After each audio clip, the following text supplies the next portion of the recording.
வட்டுவாகலில் பார்த்தீங்கன்னு சொன்னால் அந்த சுற்றுவட்ட பரப்புகளை வந்து ஒரு குறிப்பிட்ட கொஞ்சம் இட்ட விடாமல் மாறி செல் அடிக்குது. அப்போ சாப்பாட்டு பிரச்சனை, துப்பாக்கி சூழல் நடந்தோன்னு இருக்கு. அப்போ எப்படி இந்த டைமில் வந்து குழந்தை புள்ளிகள் குளிக்க இயலாது, ஒரே உடுப்பை வந்து ஒரு கிழமையாக போட்ட வரலாறும் இருக்குது.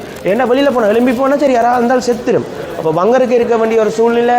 அப்போ அப்படிப்பட்ட ஒரு நிலையில் வந்து தான் இந்த உணவுகள், அதாவது வந்து இந்த எங்கட இந்த முள்ளிவாய்க்கால் கஞ்சி தான் இந்த நிலைமையில் வருது. அப்போ அப்படி வரைக்கும் வந்து இந்த கொட்டில்களில் வந்து முள்ளிவாய்க்கால் கஞ்சி கொடுக்க அதில் வந்து நிறைய கட் பண்ணி தாய்மார்கள் எல்லாம் வந்து போய் உணவை பெற்று கொண்டு கேட்க நிறைய முதியவர்கள் போய் நிற்கணும், சிறுவர்கள் போய் நிற்கணும், எல்லாருமே போய் நிற்க அந்த டைமில் கூட குண்டு விழுந்து கையிலெல்லாம் பார்த்தீங்கன்னு சொன்னால் ஏக்கத்தோட ஒரு பிளேட்டோட இருந்த அந்த பிளேட் எல்லாம் அப்படியே அந்த உடைஞ்சு அந்த பீஸ் பட்டு தெரிச்சு அந்த இடத்துலையே செத்து போன நிறைய விஷயங்கள் அப்படி நடந்தது. அதெல்லாம் கண்ணூடாக பார்க்கக்கூடிய மாதிரி இருந்தது. இது ஒரு நிலை, இப்படியோன ஒரு முள்ளிவாய்க்கால் போன்ற இப்படியோ ஒரு நிலை வந்து இனி ஒரு காலத்தில் வந்துடக்கூடாது.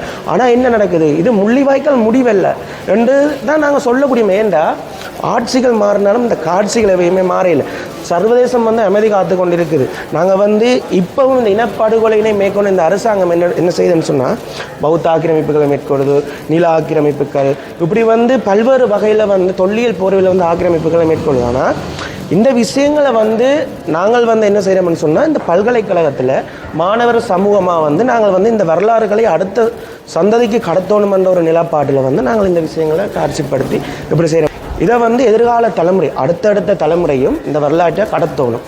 அதைத்தான் நாங்கள் விரும்புகிறோம். இப்போ இன்றைக்கும் வந்து நினைவேந்தல் செய்கிறேன்னு சொன்னால் ஒரு பிரச்சனை வந்து போய் கொண்டிருக்கு. இப்போ நினைவேந்தல் செய்ய முடியாது. இப்போ என்ன சில படங்களை வந்து நாங்கள் காட்சிப்படுத்தலைன்னா கூட இப்போ சமூக வலைத்தளத்தில் கூட ஒரு இதை நாங்கள் காட்சிப்படுத்த உடனே அதை தடை விதிக்கிறாங்க. அவ்வாறு நிலை இருக்கக்கூடாது. ஏனெண்டா இன்றைக்கும் இலங்கையில் இனப்படுகொலை நடக்கிறேன் என்று சொல்கிறோம். இல்லை இப்போ கனடாவில் பிரம்டன் நகரில் வந்து இனப்படுகொலையை வந்து உறுதிப்படுத்தும் முகமாக வந்து தூவி அமைக்கப்படுது. ஆனால் இனப்படுகொலையே நடக்கலை என்றதை தான் நீங்கள் சொல்லிடணும். ஏன்னா நாங்கள் இனவாதத்தை கொண்டு வரோம். ஆனால் நாங்கள் இனவாதத்தை கொண்டு வர இல்லை. நாங்கள் சிங்கள மக்களுக்கும் எதிரானவர் இல்லை. எங்களுடைய பிரச்சனைகள் எத்தனையோ இனப்படுகொலைகள் நடந்திருக்கு. எங்களுடைய பிரச்சனைகளை நீங்கள் சர்வதேச ரீதியாக கொண்டு போங்க. சர்வதேச ரீதியாக கொண்டு போய் அதை இதுதான் பிரச்சனைன்னு சொல்லி ஈழத்தமிழ் மக்களுக்கு ஒரு தீர்வை வந்து நீங்கள் பெற்றுக் கொடுங்க. இப்போ ஒவ்வொரு தலைவர்களை வந்து நாங்கள் மக்கள் பிரதிநிதிகளாக நாங்கள் தெரிவு செய்கிறோம். அவையில் வந்து வெறும் கதிரைக்காக மட்டும் இருக்கக்கூடாது. இப்போ மக்களுடைய பிரச்சனை என்னன்றதை அறிஞ்சு மக்களோட போய் சமூக மட்டத்திலேயோ கிராம மட்டத்திலேயோ போய் கலந்து கொண்டு அவர்களுடைய பிரச்சனைகளை வந்து இதை வந்து வெளி உலகுக்கு தெரியப்படுத்தி எங்களுக்கான ஒரு தீர்வத்தை நாங்கள் வந்து கட்சிகள் எல்லாமே பிரிஞ்சு காணப்போம். தமிழ் தேசிய கட்சி அந்த கட்சிகள் எல்லாமே ஒன்றிணைஞ்சு ஆறுக்கிடையுமே எந்த விதமான பிரிவினைகளும் இல்லாமல் ஒரு குடைகளில் இருக்கணும். இப்போ எங்களுக்கு வந்து ஈழத்தமிழ் மக்களுக்கு வந்து எப்போவுமே நீ அநீதியே நடக்கக்கூடாது. ஏன்னு சொன்னால் இனியோட முள்ளிவாய்க்கால் வேண்டாம். அதைத்தான் நாங்கள் திருப்பி பல்கலைக்கழக மாணவர்களாக நாங்கள் வலியுறுத்தோம்.